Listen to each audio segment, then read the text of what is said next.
ಚಿರುನ ಕುಳ್ಳು ತಳ್ಳಿದ್ದು ದೀಪನೇ ಅಂತ ಸೌಂದರ್ಯ ಹೇಳ್ಬಿಟ್ರೆ ಖಂಡಿತ ಅವಳನ್ನು ಹೊರಗೆ ಹಾಕೇ ಹಾಕ್ತಾಳೆ.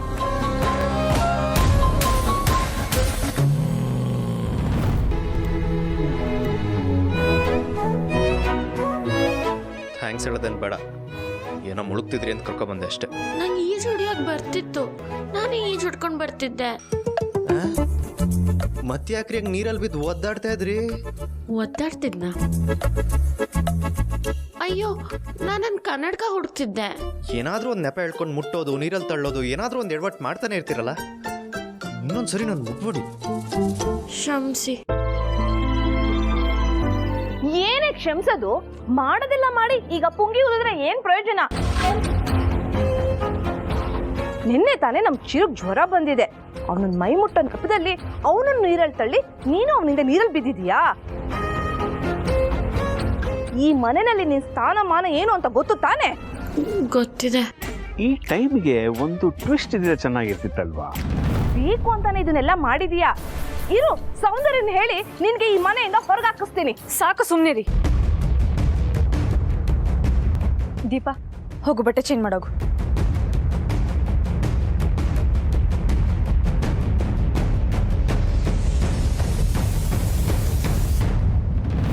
ನೀವಿಬ್ರು ಸೇರ್ಕೊಂಡು ದೀಪಾಗ ಏನ್ ಮಾಡಿದ್ರಿ ಅಂತ ನಾನು ನೋಡ್ದೆ. ಈ ಮನೆ ಅಧಿಕಾರ ನಡೆಸೋರ್ಗೆ ದೀಪ ಬಗ್ಗೆ ಹೇಳಿದ್ರೆ ನಾನು ನಿಮ್ಮಿಬ್ರ ಬಗ್ಗೆ ಹೇಳ್ಬೇಕಾಗತ್ತೆ.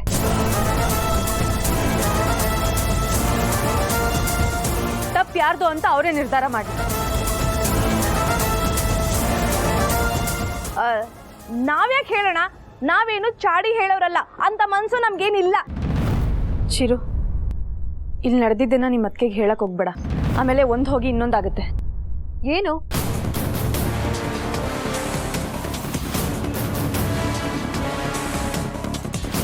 ನನಗೇನು ಗೊತ್ತಾಗ್ಬಾರ್ದು? ಚಿರು ನೀರಿಗೆ ಬಿದ್ದಿದ್ದನ್ನ ಯಾರಿಗೂ ಹೇಳ್ಬೇಡ ಅಂತ ಹೇಳ್ತಿದ್ದೆ. Chiru, what is this?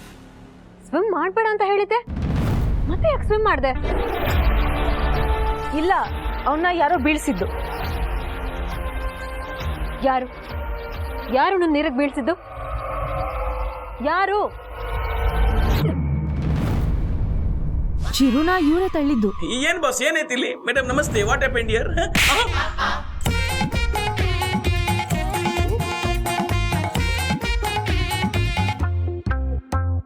Idiot, ತಲೆಯಲ್ಲಿ ಬುದ್ಧಿ ಇದೆಯಾ ನಿನಗೆ? ನಿನ್ನೆ ಅಷ್ಟೇ ಅವನು ಜ್ವರದಿಂದ ಹೊರಗೆ ಬಂದಿದ್ದಾನೆ, ಇವತ್ತು ಪೂರಲ್ಲಿ ಬೀಳ್ಸಿದೆಯಲ್ಲ. Stupid fellow. ಚಿರು, ನೀನ್ ಬಾ, ಸ್ಟೀಮ್ ಬಾತ್ ತಗೊಳ್ಳುವಂತೆ.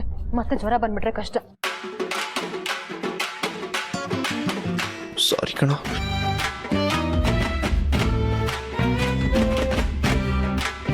ಮೇಡಮ್ ಏನಾಯ್ತು ಇಲ್ಲಿ? ಮೇಡಮ್ ನನಗೆ ಯಾಕೆ ಹೊಡೆದ್ರು? ನೀವು ಚಿರುನ ಪೂಲಿಗೆ ತಳ್ಳಿದ್ಕೆ. ಯಾರು? ನಾನ್ ಬಿಡಿಸದಂತ? ಹೆಂಗ್ ಬಿಡಿಸಂತೆ? ಹೆಂಗಂತ ತೋರಿಸಿ, ಹೆಂಗ್ ಬಿಡಿಸಂತೆ? ಒಂದ್ ನಿಮಿಷ ಇಲ್ಲಿ ನಿಂತ್ಕೊಳ್ಳಿ.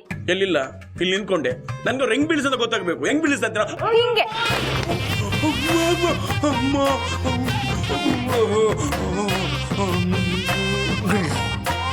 ಹೆಂಗ್ ತಳ್ಳದ್ನ? ಹಂಗಾರೆ ನಾನು ಮಾಡಿದ ತಪ್ಪು, ಅವ್ರು ಹೊಡೆದದ್ದು ಕರೆಕ್ಟ್. ಇವತ್ತಿನ ನನ್ನ ರಾಶಿಯ ಫಲದಲ್ಲಿ ಜಲಬಾಧೆ ಅಂತ ಬರ್ದಿತ್ತು, ಹಂಗೆ ಆಯ್ತು.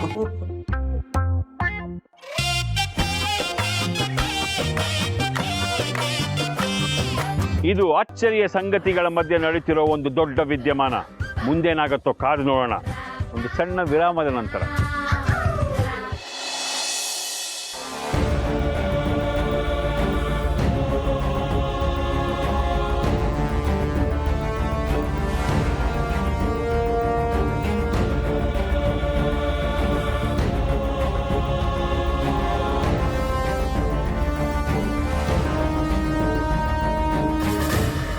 ಅರವಿಂದ್, ಅರವಿಂದ್ ಮೇಲ್ ಬನ್ನಿ. ಬಂದೆ ಜಾನು.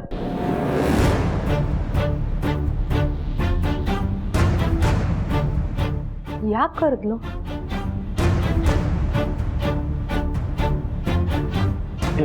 ಏನಾಯ್ತು ಜಾನು? ನಾನು ಇಲ್ಲಿಗೆ ಯಾಕೆ ಬಂದಿದ್ದು? ನಾನು ಹೀರೋಯಿನ್ ಆಗ್ಬೇಕು, ಮಿಂಚ್ಬೇಕು, ಮೆರಿಬೇಕು ಅಂತ. ನನ್ನ ಆಸೆಗಳಿಗೆ ನೀರೆರೆದು ಪೋಷಣೆ ಮಾಡಿ ದೊಡ್ಡದಾಗಿ ಬೆಳೆಯೋ ಹಾಗೆ ಮಾಡಿ ನೀವು. ಹೌದು ಜಾನು, ಈಗಲೂ ನಾನು ನಿನ್ನನ್ನು ದೊಡ್ಡ ಹೀರೋಯಿನ್ ಮಾಡಬೇಕು ಅಂತಲೇ ಅನ್ಕೊಳ್ತಾ ಇರೋದು. ಅಂದ್ಕೊಳ್ತಿರೋದಕ್ಕೂ ಆಗ್ತಾ ಇರೋದಕ್ಕೂ ಏನಾದರೂ ಸಂಬಂಧ ಇದೆಯಾ? ನಾನು ಹೀರೋಯಿನ್ ಆಗಬೇಕು ಅಂತ ನಮ್ಮ ಮನೆಯವರು ಊರು ಎಲ್ಲನೂ ಬಿಟ್ಟು ಬಂದಿದ್ದೀನಿ ನಿಮ್ಮ ಜೊತೆ. ಆದಷ್ಟು ಬೇಗ ನಾನು ಹೀರೋಯಿನ್ ಆಗಬೇಕು. ಈ ಥರ ಆದರೆ ನಾನು ಹೀರೋಯಿನ್ ಅಲ್ಲ, ಹೀರೋಯಿನ್ ಅಮ್ಮನ ಕ್ಯಾರೆಕ್ಟರ್ ಮಾಡಬೇಕಾಗತ್ತೆ. ಜಾನು, ನನ್ನ ಶಕ್ತಿ ಮೀರಿ ನಾನು ಪ್ರಯತ್ನ ಪಡ್ತಾ ಇದ್ದೀನಿ ಜಾನು. ಇವಾಗ ನಿಮ್ಮ ಶಕ್ತಿ ಸಾಕಾಗ್ತಿಲ್ಲ ಅರವಿಂದ್.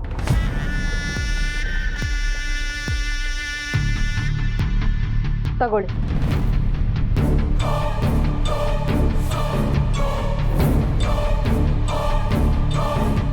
ಜಾನು, ಇವಾಗ ಈ ಅರವಿಂದನ ಶಕ್ತಿ ಬಂತು. ಜಾನು ನೋಡ್ತಾ ಇರೋ, ಬಾಲಿವುಡ್ ಟಾಪ್ ಹೀರೋಯಿನ್ಸ್ಗೆ ಯಾರು ಫೋಟೋ ಶೂಟ್ ಮಾಡ್ತಾರೋ ಅವ್ರನ್ನೇ ಕರೆಸ್ತೀನಿ. ಆದಷ್ಟು ಬೇಗ ಆಗಬೇಕು. ಶೋರ್ ಜಾನು, ನೀನೇನು ಟೆನ್ಷನ್ ಮಾಡ್ಕೋಬೇಡ. ನಿನ್ನ ಬ್ಯೂಟಿ ಹಾಳಾಗೋಗುತ್ತೆ, ಮಿಕ್ಕಿದ್ದೆಲ್ಲ ನಾನು ನೋಡ್ಕೋತೀನಿ. ಓಕೆ?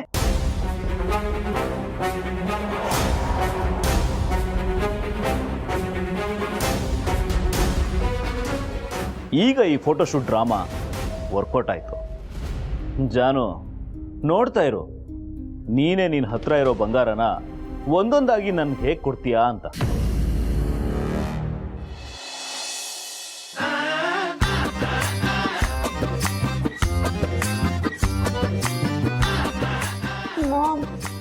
ಏನೋ ಪ್ಲಾನ್ ಮಾಡಿದ್ವಿ, ಇನ್ನೇನೋ ನಡೀತಲ್ಲ ಮಾಮ್. ಈ ಮನೆ ಅಧಿಕಾರ ಸಿಗುತ್ತೆ ಅಂತ ಎಷ್ಟು ಖುಷಿಯಾಗಿದ್ದೆ. ಇಲ್ಲ, ನೀರನ್ನು ಹೋಮ ಮಾಡಿದಾಗಾಯ್ತು. ಏನೋ ಮಾಡಲು ಹೋಗಿ ಏನು ಮಾಡಿದ್ರಿ ನೀವು? ಏನ್ರಿ ನಿಮ್ ಗೋಳು? ನಾನು ಇವತ್ತೊಂದು ಸಿನಿಮಾ ನೋಡಿದೆ ಗೊತ್ತಾ, ಅದು ಸಖತ್ತಾಗಿ ಥ್ರಿಲ್ಲಿಂಗ್ ಆಗಿರುತ್ತೆ ಅನ್ಕೊಂಡೆ. ಅದೇನ್ ಗೊತ್ತಾ ಕವನ, ಬರೀ ಟ್ರಾಜಿಡಿನೇ ಇತ್ತು ಅದರಲ್ಲಿ, ಆದರೂ ಎಂಟರ್ಟೈನಿಂಗ್ ಆಗಿತ್ತು. ಯಾವ ಮೂವಿ? ಫೂಲ್ಗೆ ಬೀಳ್ಸಕ್ ಹೋಗಿ ಫೂಲ್ ಆದ್ರು. ಆಮೇಲೆ ಇನ್ನೊಂದು ವಿಷಯ ಗೊತ್ತಾ, ಆ ಮೂವಿನಲ್ಲಿ ಹೀರೋಯಿನ್ನೇ ಇಲ್ಲ, ಅಮ್ಮ ಮಗಳೇ ಎಲ್ಲ. ಇನ್ ಕಿಂಡಲ್ ಮಾಡ್ತಾ ಇದ್ದೀರಾ? ಸುಮ್ಮನೆ ಇದ್ರೆ ಸರಿ, ಇಲ್ಲ ಅಂದ್ರೆ ನೀನೇ ಸಾಕಿದಾಗಿಣಿ, ನಿನ್ನ ಮುದ್ದಿನಾಗಿಣಿ, ಹದ್ದಾಗಿ ಕುಕ್ಕಿತಲ್ಲೋ, ನಿನ್ನ ಹದ್ದಾಗಿ ಕುಕ್ಕಿತಲ್ಲೋ. ದೇವ್ರೇ! ಕರ್ಜೆ ಸುಕ್ಕು ಇಲ್ಲ, ದೇವ್ರು ಒಂದೇ. ನೀವು ದೇವ್ರಾ? ಗಂಡನೇ ದೇವ್ರಲ್ವೇನೆ.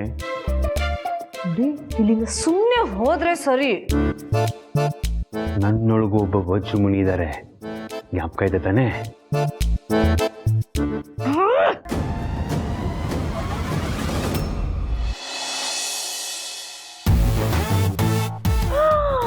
ಅಯ್ಯೋ, ಚೆನ್ನಾಗಿದೆ. ಇದು ನೋಡ್ತಿದ್ದ. ಅಂತೂ ಇಂತೂ ಕುಂತಿ ಮಕ್ಕಳಿಗೆ ರಾಜ್ಯ ಸಿಕ್ತು ಅನ್ನೋ ಹಾಗೆ ನೀನು ಹುಡುಗಿಯಿಂದ ತೀಕ್ಸೋದ್ರಲ್ಲಿ ಸಕ್ಸಸ್ ಆಗಿಬಿಟ್ಟೆ ಬಿಡು. ರಾಂಗ್ ರೂಟಲ್ಲಿ ಹೋದ್ರು ರೈಟ್ ಜಾಗನೇ ಸೇರಿದ್ಯಾ. ನನ್ನ ರೂಟ್ ರಾಂಗ್ ಇದ್ರು ನನ್ನ ಥಾಟ್ ರೈಟ್ ಆಗಿರುತ್ತೆ. ಅರವಿಂದು, ಚಿನ್ನ ನೋಡೋಕೆ ತುಂಬ ಚೆನ್ನಾಗಿದೆ. ಎಷ್ಟು ಗ್ರಾಮ್ ಇದೆ ಅಂತ ನೋಡ್ತೀನಿ, ಕೊಡು. ಚಿನ್ನ ನೋಡಿದ್ರೆ ಮುಟ್ಟಬೇಕು ಅನ್ಸುತ್ತೆ, ಮುಟ್ಟಿದ್ರೆ ಹಾಕ್ಕೋಬೇಕು ಅನ್ಸುತ್ತೆ. ಅಪ್ಪ, ನನಗೆ ಹಾಕೋಬೇಕು ಅಂತ ಅನಿಸ್ತಿಲ್ಲಪ್ಪ. ಒಂದ್ಸಲ ಬಾಟ ಕ್ಲಿಯರ್ ಆದರೆ ಸಾಕು ಅಂತ ಅನಿಸ್ತಿದೆ. ಗುಡುಗು, ಆ ಬಾಟಲ್ ಇಷ್ಟು ತಗೋಬಾ. ಸರು ಎಲ್ಲನೂ ಕ್ಲಿಯರ್ ಮಾಡ್ತಾರಂತೆ. ಸುಮ್ಮನಿರಿ, ಇದು ಫೋಟೋ ಶೂಟ್ಗೆ ಅಂತ ನನ್ನ ಜಾನು ಕೊಟ್ಟಿದ್ದು. ನಿಮ್ದೇನಿದ್ರು ಆಮೇಲೆ ಕ್ಲಿಯರ್ ಮಾಡ್ತೀನಿ ಅಂತ ಹೇಳಿದ್ನಲ್ಲ. ಅಲ್ಲ ಅರವಿಂದು, 3 ಕಾಸಿಗೆ ಆಸೆ ಪಡೋ ಬದಲು ಆ ಹುಡುಗಿ ಹತ್ರ ಖಜಾನೆನೇ ಲಪ್ಟಾಯಿಸ್ಬಿಟ್ರೆ ಲೈಫೇ ಸೆಟ್ಲ್ ಆಗ್ಬಿಡುತ್ತೆ.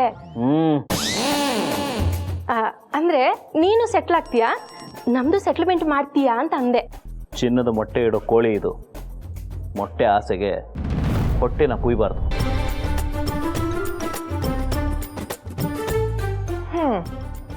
ಅವಳು ನೋಡಕ್ ಬಿಡ್ಲಿಲ್ಲ, ಇವನು ಮುಟ್ಟಕ್ಕೆ ಬಿಡ್ಲಿಲ್ಲ. ಸ್ವಿಮ್ಮಿಂಗ್ ಪೂಲಲ್ಲಿ ಒಂದು 5 ನಿಮಿಷ ಇಳಿದು ಬರೋಣ ಅನ್ಕೊಂಡು ಇಳಿದೆ. ಇಳಿದ್ಮೇಲೆ ಅದೇನೋ ಆಚೆ ಬರೋಕ್ಕೆ ಮನ್ಸಾಗಲಿಲ್ಲ, ಹಂಗೆ ಸ್ವಿಮ್ಮಿಂಗ್ ಮಾಡ್ತಾ ಹೋಗ್ತಾ ಇದ್ದೆ. ಅದು ಚಿರು, ನಾನು ನಿನಗೆ ಏನಾದರೂ ಕೇಳಿದ್ನ? ಯಾಕೆ ಇಷ್ಟೊಂದು ಎಕ್ಸ್ಪ್ರೆಷನ್ಸ್ ಕೊಡ್ತಿದ್ಯಾ? ಅದಕ್ಕೆ ಅದು ಆ್ಯಕ್ಚುಲಿ ಏನಾಯ್ತಂದರೆ Chiru, I don't need any explanations. Okay, ಪರವಾಗಿಲ್ಲ. ನೀವು ಮಡ್ಲಲ್ಲಿ ಮಲಗ್ಬೋದಾ? ಅಷ್ಟೇ ತಾನೆ, ಅದಕ್ಕೆ ಯಾಕೆ ಪರ್ಮಿಷನ್ ಕೇಳ್ತಿದ್ದೆ?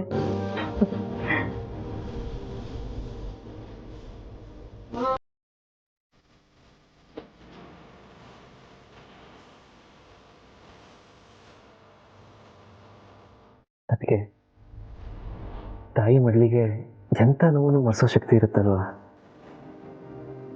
ನನ್ನ ಜೀವನದಲ್ಲಿ ನಂಗೆ ಸಿಕ್ಕಿರೋ ಅದ್ಭುತವಾದ ಉಡುಗೊರೆ ಅಂದರೆ ನೀವೇ. ಅದಕ್ಕೆ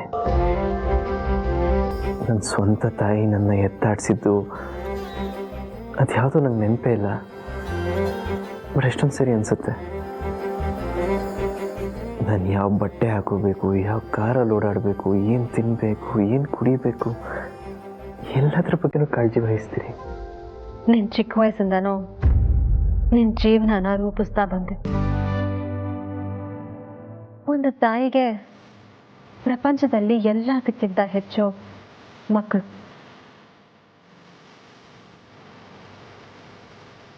ನನ್ನ ಪಾಲಿಗೆ ಎಲ್ಲದಕ್ಕಿಂತ ಹೆಚ್ಚು ನೀನೇ ಚಿರು. ನೀನು ಅಷ್ಟೆ, ನನ್ನನ್ನು ತಾಯಿಗಿಂತ ಹೆಚ್ಚಾಗಿ ಪ್ರೀತಿಸ್ತೀಯ, ಗೌರವಿಸ್ತೀಯ. ಇವತ್ತು ನೀನು ನನ್ನ ಮಡ್ಲಲ್ಲಿ ಬಂದು ಮಲ್ಕೊಂಡಿದ್ಯಾ. ಒಂದು ತಾಯಿ ಮಡ್ಲಲ್ಲಿರೋ ಮಗುನ ಹೇಗೆ ಜೋಪಾನ ಮಾಡ್ತಾಳೋ,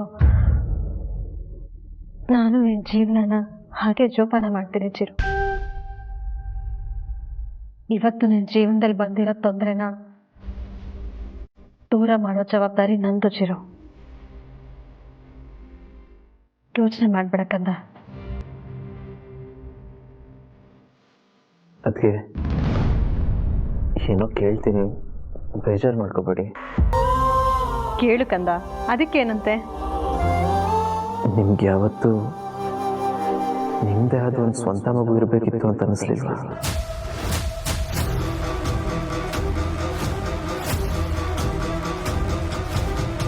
ತಾಯಿಯಾಗೋದು ಪ್ರತಿ ಹೆಣ್ಣಿನ ಕನಸು ಅಂತ ನಾನು ಕೇಳಿದ್ದೆ. 9 ತಿಂಗಳು ತನ್ನ ಮಗುನ ಹೊತ್ತು ಹೆರಬೇಕು, ಅದನ್ನು ಎತ್ತಾಡಿಸ್ಬೇಕು, ಅದಕ್ಕೆ ನಾಮಕರಣ ಮಾಡಬೇಕು, ಸ್ಕೂಲಿಗೆ ಸೇರಿಸ್ಬೇಕು ಅಂತೆಲ್ಲ ಕನಸುಗಳಿರ್ತಾವಂತೆ.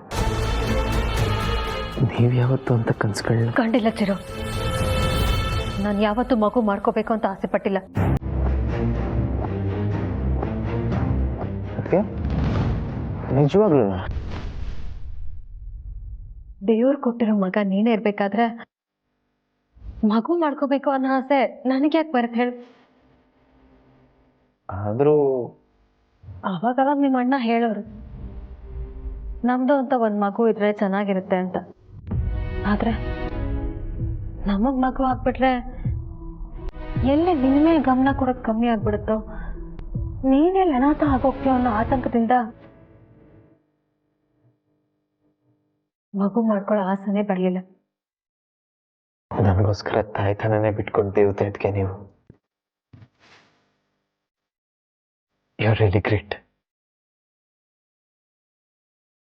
ಹೋಗ್ಲಿಕ್ಕೆ ಸಾಕು, ನಾನು ಸ್ವಲ್ಪ ಕೆಲಸ ಇದೆ, ಬರ್ತೀನಿ.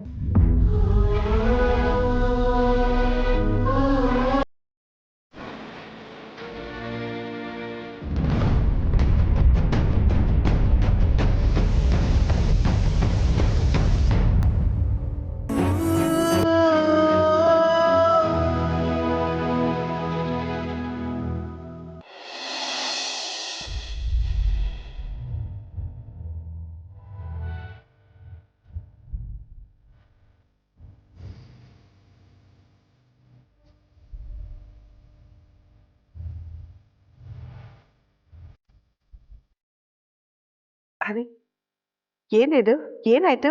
ಯಾಕೊಂಥರ ಇದ್ದೀರಾ? ಯಾಕೋ ಮನ್ಸಿಗೆ ತುಂಬ ಬೇಜಾರು ಕಣೆ. ನಾಳೆ ಡ್ಯೂಟಿಗೆ ರಜಾ ಹಾಕೋಣ ಅಂತ ಇದ್ದೀನಿ. ಅರೆ ಏನ್ರಿ ಹೇಳ್ತಾ ಇದ್ದೀರಾ? ಇಷ್ಟು ವರ್ಷ ಸರ್ವಿಸ್ನಲ್ಲಿ ನೀವು ಒಂದಿನನೂ ರಜಾ ಹಾಕಿ ಮನೆಯಲ್ಲಿ ಕೂತವರಲ್ಲ. ಇದ್ದಕ್ಕಿದ್ದ ಹಾಗೆ ರಜಾ ಹಾಕ್ತಿದ್ದೀನಿ ಅಂದರೆ ಏನಾಯ್ತು ಅಂತದ್ದು? ಏನಾಯ್ತು ಅಂತ ಬರೀ ಬಾಯಿ ಮಾತಲ್ಲಿ ಕೇಳಿದ್ರೆ ಹೇಗತ್ತಿಗೆ? ಕುಡಿಯೋಕೆ ನೀರು, ತಗೊಳಕ್ ಮಾತ್ರೆ ತಂದ್ಕೊಡ್ಬೇಕು ತಾನೇ? ತಂದೆ. ವತ್ಸಲ, ಹಾಂ, ಅವೆಲ್ಲ ಏನು ಬೇಡ. ಯಾಕೆ? ನಾನು ಚೆನ್ನಾಗೇ ಇದ್ದೀನಿ. ಯಾಕೋ ದೀಪು ತುಂಬ ನೆನಪಾಗ್ತಿದ್ದಾಳೆ ಕಣೆ.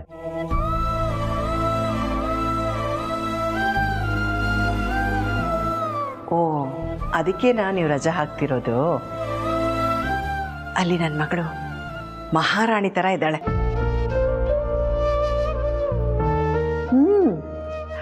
ರೀ, ನಿಮ್ಗೆ ಹೇಳೋದೇ ಮರ್ತಿದ್ದೆ. ಬೆಳಿಗ್ಗೆ ನಾನು ದೀಪಕ್ಕೆ ಫೋನ್ ಮಾಡಿ ಮಾತಾಡಿದೆ. ನೀನು ಮಾತ್ರ ಫೋನ್ ಮಾಡಿ ಮನ್ಸಿಗೆ ಸಮಾಧಾನ ಮಾಡ್ಕೊಂಬಿಟ್ರೆ ನಾನೇನೇ ಮಾಡಲಿ? ಏನಿಬ್ರು ದೀಪು ಹತ್ರ ಮಾತಾಡಿ ವರ್ಷಾನ್ಗಟ್ಲೆ ಆಗಿದೆ ಅನ್ನೋ ಥರ ಆಡ್ತಿದ್ದೀರಲ್ಲ? ಹೆತ್ತೋರ್ ಸಂಕಟ ಕಣೆ ಅದು. ಅವಳಲ್ಲಿ ಹೇಗಿರ್ತಾಳೋ ಅಂತ ಯೋಚನೆ ಕಾಡ್ತಾ ಇರುತ್ತೆ. ಮಗಳು ಮದುವೆ ಆಗಿ ಹೋದ್ಲು ಅಂತ ಒಂದು ಕಡೆ ಖುಷಿ ಆದರೆ ಅವಳು ಅಲ್ಲಿ ಹೇಗಿರ್ತಾಳೆ ಅಂತ ಒಂಥರ ಆತಂಕ ನಮಗೆ ಜೀವನ ಪೂರ್ತ ಕಾಡ್ತಾ ಇರುತ್ತೆ. ಅದ್ಕೇನೆ ಹೇಳಿದ್ರಲ್ಲ ಅಣ್ಣ, ದೀಪ ಮಹಾರಾಣಿ ಥರ ಇದ್ದಾಳೆ ಆ ಮನೇಲಿ ಅಂತ. ಮತ್ತೆ ಚಿಂತೆ ಮಾಡ್ತೀಯಾ? ಇವ್ರಿಗೆ ದೀಪು ಜೊತೆ ಮಾತಾಡಲಿಲ್ಲ ಅಂತ ಸಮಾಧಾನನೇ ಆಗಲ್ಲ ಅಲ್ವೇನ್ರಿ? ಇದೊಂದು ವಿಷಯದಲ್ಲಿ ನೀನು ನನ್ನನ್ನು ತುಂಬ ಚೆನ್ನಾಗಿ ಅರ್ಥ ಮಾಡ್ಕೊಂಡಿದ್ಯಾ. ಹಾಗಾದರೆ ಬೇರೆ ಯಾವ ವಿಷಯದಲ್ಲೂ ನಾನು ನಿಮ್ಮನ್ನು ಅರ್ಥ ಮಾಡ್ಕೊಂಡಿಲ್ವಾ? ಹೋಗಲಿ ಬಿಡೆ, ಸುಮ್ಮನೆ ಕಾಲು ಎಳೆದೆ ಅಷ್ಟೇ.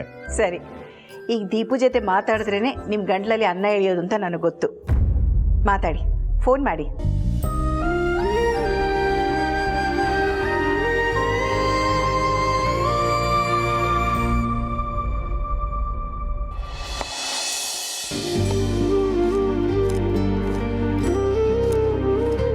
ಅಯ್ಯೋ ಮೇಡಮ್, ನಿಮ್ಮ ಕನ್ನಡಕ ಬೇರೆ ಹಾಳಾಗಿದೆ, ನಿಮ್ಗೆ ಸರಿಯಾಗಿ ಕಾಣಿಸೋದು ಇಲ್ಲ.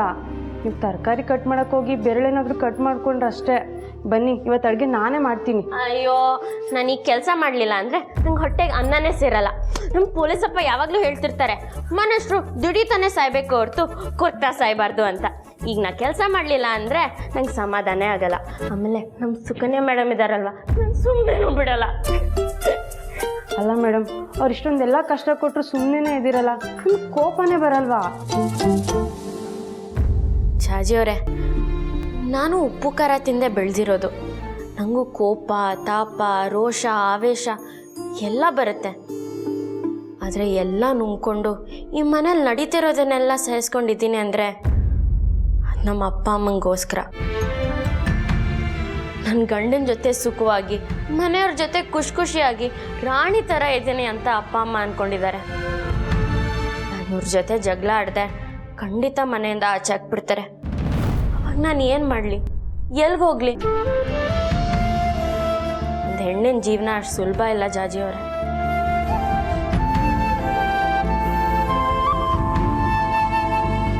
ತಾಳ್ಮೆಗೆ ಇನ್ನೊಂದು ಹೆಸರು ಹೆಣ್ಣು ಅಂತ ಕೇಳಿದ್ದೆ, ಅದು ನಿಮ್ಮ ಮುಖಾಂತರ ನೋಡಿದೆ. ಆದಷ್ಟು ಬೇಗ ನಿಮ್ಮ ಕಷ್ಟಗಳೆಲ್ಲ ದೂರ ಆಗಲಿ. ಆಗತ್ತೆ. ಮೊದಲು ಅಡುಗೆ ಕೆಲಸ ಎಲ್ಲ ಮಾಡಿಬಿಡೋಣ. ಅಲ್ಲ ಮೇಡಮ್, ನಿಮಗೆ ಸರಿಯಾಗಿ ಕಣ್ಣು ಕಾಣಲ್ಲ, ಆದರೂ ತರಕಾರಿನ ಕರೆಕ್ಟಾಗಿ ಕಟ್ ಮಾಡ್ತಿರಲ್ಲ, ಹೆಂಗೆ ಅದು? ಹಸುವಾದಾಗ ಕಣ್ಣು ಮುಚ್ಕೊಂಡ್ರು ಕೈ ಬಾಯಿ ಹತ್ರನೇ ಹೋಗತ್ತಲ್ವಾ, ಹಾಗೆ ಅಭ್ಯಾಸ ಜೊತೆ ಎಲ್ಲ ಆಗೋಗುತ್ತೆ. ಮೇಡಮ್ ಹೇಳಿ. ಮೇಡಮ್, ಇನ್ನು ಅರ್ಧ ಗಂಟೆ ಅಷ್ಟೇ, ತರಕಾರಿ ಎಲ್ಲ ಕಟ್ ಮಾಡಾಯ್ತು, ಇನ್ನು ಬೇಯಿಸ್ಬೇಕು, ಅಡುಗೆ ರೆಡಿ. ದೀಪಾ, ನಾನು ನಿಮ್ಮ ಸುಕನ್ಯಾ ಮೇಡಮ್ ಅಲ್ಲ, ಅರ್ಚನಾ. ಅಕ್ಕ, ನೀವಾ? ಕೈ ಕೊಡಿಲಿ, ಆಯಿಂಟ್ಮೆಂಟ್ ಹಚ್ತೀನಿ. ನಾನು ಆಗಲೇ ಅರ್ಶಿನ ಕೊಬ್ಬರಿ ಎಣ್ಣೆ ಹಚ್ಚಾಯ್ತು. ಜ್ವರ ಬಂದರೆ ಸುಟ್ಕೆ ಆಗ್ತೀಯ, ಸುಟ್ಕೊಂಡಿರೋ ಕೈಗೆ ಅರಶಿನ ಹಚ್ಕೋತೀಯ. ಇನ್ನು ಏನೇನು ಗೊತ್ತು ನಿನಗೆ? ನಂಗೆ ತುಂಬ ಎಲ್ಲ ಗೊತ್ತಿಲ್ಲ, ಅಮ್ಮ ಮಾಡ್ತಿದ್ರು, ಅದನ್ನ ನೋಡ್ತಾ ಕಲ್ತ್ಕೊಂಡೆ. ನೀನು ಈ ಮನೆಗೆ ಒಂಥರ ನಾಟಿ ಡಾಕ್ಟರ್ ಇದ್ದಂಗೆ. ನೀನು ನಂಗೆ ಅಕ್ಕ ಇದ್ದಂಗೆ. ಯಾವಾಗ ನೋಡಿದ್ರು ನನ್ನ ಬಗ್ಗೆ ಕಾಳಜಿ ತೋರಿಸ್ತೇನೆ ಇರ್ತೀರಾ. ಹಾಗೆ ಅನ್ಕೋ. ಸರಿ, ನೋಡ್ಕೊಂಡು ಕೆಲಸ ಮಾಡು. ಸರಿ ಅಕ್ಕ. ಜಾಜಿ, ದೀಪಕ್ ಹೆಲ್ಪ್ ಮಾಡು. ಸರಿ ಮೇಡಮ್.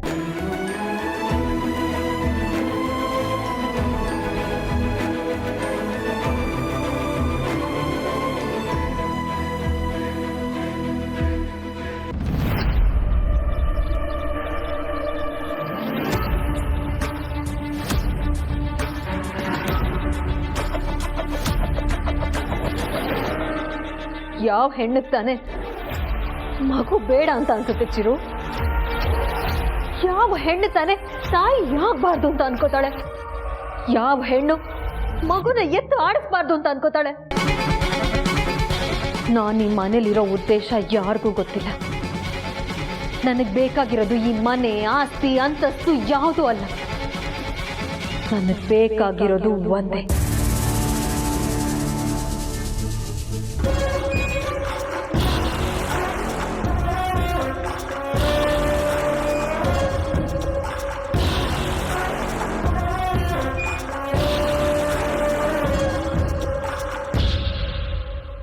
ಈ ಮನೆಯಲ್ಲಿ ಯಾವುದೇ ಕಾರಣಕ್ಕೂ ತೊಟ್ಲು ತೂಗಬಾರ್ದು. ತೂಗೋದಕ್ಕೆ ನಾನು ಬಿಡೋದಿಲ್ಲ.